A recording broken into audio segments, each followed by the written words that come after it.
चर्चा आहेत. आज आपण माजी आमदार राजेंद्र राऊत यांच्यासोबत विमान प्रवास देखील केला, त्याच्यामुळे आणखी चर्चांना उधाण आलेलं आहे. काय प्रतिक्रिया असणार? विधान परिषदेची निवडणूक आता लागलेली आहे आणि त्या अनुषंगाने चर्चा होणं साहजिक आहे. माझा आज जो विमान प्रवास झाला, सोलापूरला एकच विमान आहे मुंबईवर यायला, तेव्हा विमानात आम्ही दोघं आलो. त्याची वेगळी चर्चा होण्याची आवश्यकता नाही. परंतु भारतीय जनता पक्षाचे अनेक कार्यकर्ते आहेत, अनेक नेते आहेत, ते विधान परिषदेसाठी या निवडणुकीमध्ये इच्छुक आहेत. इच्छुक असणं साहजिक आहे, कारण प्रचंड मेहनतीनं भारतीय जनता पक्षाच्या कार्यकर्त्यांनी प्रचंड मोठं यश स्थानिक स्वराज्य संस्थांच्या निवडणुकांमध्ये मिळवलेलं आहे. आणि त्यामुळं आमची संख्या कम्फर्टेबल आहे.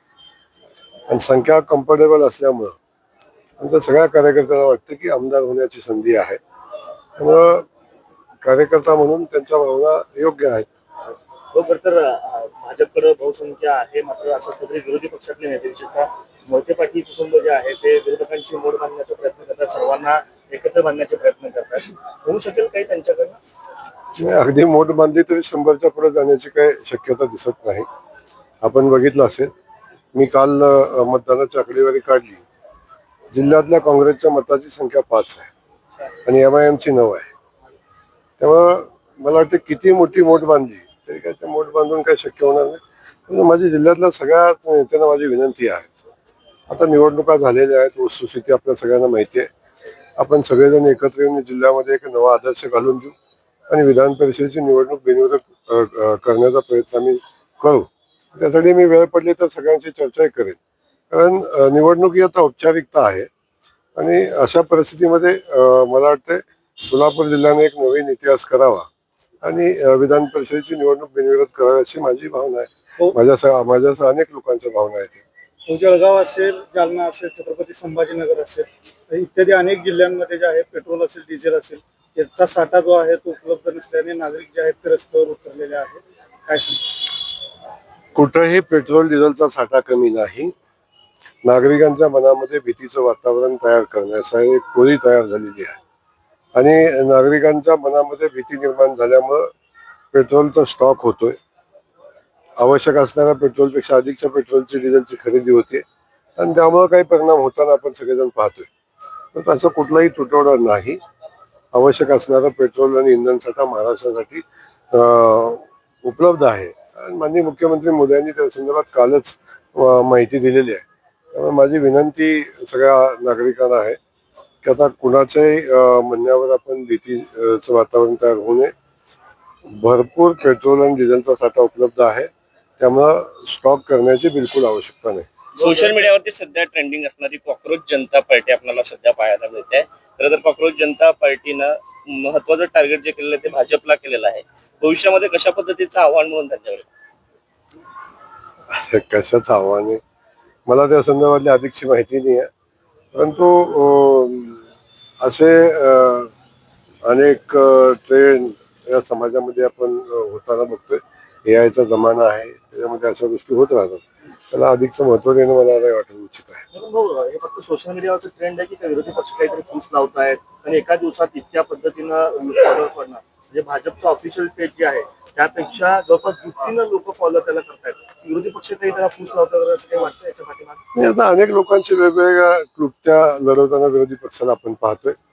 जनमानसामध्ये स्थान राहिलं नाही, जनमानसामध्ये आपली प्रतिमा राहिलेली नाही आणि लोक आपल्या पाठी येत नाहीत. तेव्हा काहीतरी नवीन योजना आखणे, सोशल मीडियाच्या माध्यमातून, युट्यूबरच्या माध्यमातून समाजामध्ये असंतोष निर्माण होतोय याचा प्रयत्न करणं, अशा पद्धतीच्या गोष्टी करायचा विरोधक प्रयत्न करतात.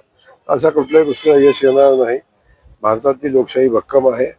देशाचं नेतृत्व आदरणीय मोदीजी करतायत आणि एक मजबूत भारत आज जगाच्या समोर आपण पाहतोय.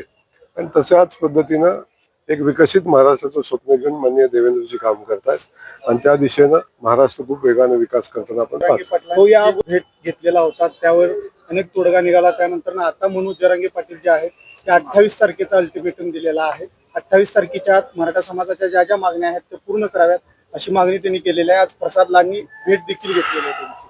आपण याच्या अगोदर त्या समितीमध्ये होतात, त्यांची भेट घेतलेली होतात. आता यापुढे काय होणार?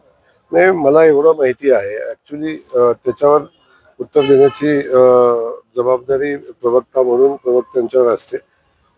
माझ्यावर जरी नसली तरी सुद्धा मी एवढंच सांगेन की महाराष्ट्राच्या आदरणीय देवेंद्रजींच्या सरकारनं मराठा समाजाच्या बहुतांश मागण्या मान्य केलेल्या आहेत. त्या अनुषंगानं आपण सगळेजण बघतोय की कुणबी दाखल्याचा विषय असेल त्यालाही न्याय मिळताना आपण पाहतोय.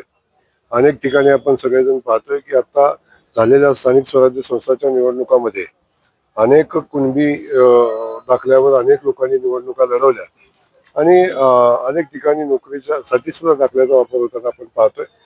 अण्णासाहेब पाटील आर्थिक विकास महामंडळ असेल, सारथी असेल, या सगळ्याच माध्यमातून आपण बघतोय की मराठा समाज बांधवांना न्याय देण्याची भूमिका महाराष्ट्राचं सरकार घेताना आपण पाहतोय. माझी सगळ्यांना विनंती आहे की शेवटी या लोकशाहीमध्ये प्रत्येकाला प्रत्येकाचं मत मांडण्याचा अधिकार आहे, परंतु ही समाज व्यवस्था बाधित होईल अशा पद्धतीचं आंदोलन, अशा भूमिका मांडणं, ते कुणी असो, ती भूमिका मांडणं ते चुकीचं राहील. समाज व्यवस्था अबाधित राहिली पाहिजे. समाजामध्ये समाजामध्ये असंतोष निर्माण नाही झाला पाहिजे. याच्यासाठी आपण सगळ्यांनी प्रयत्न केले पाहिजेत.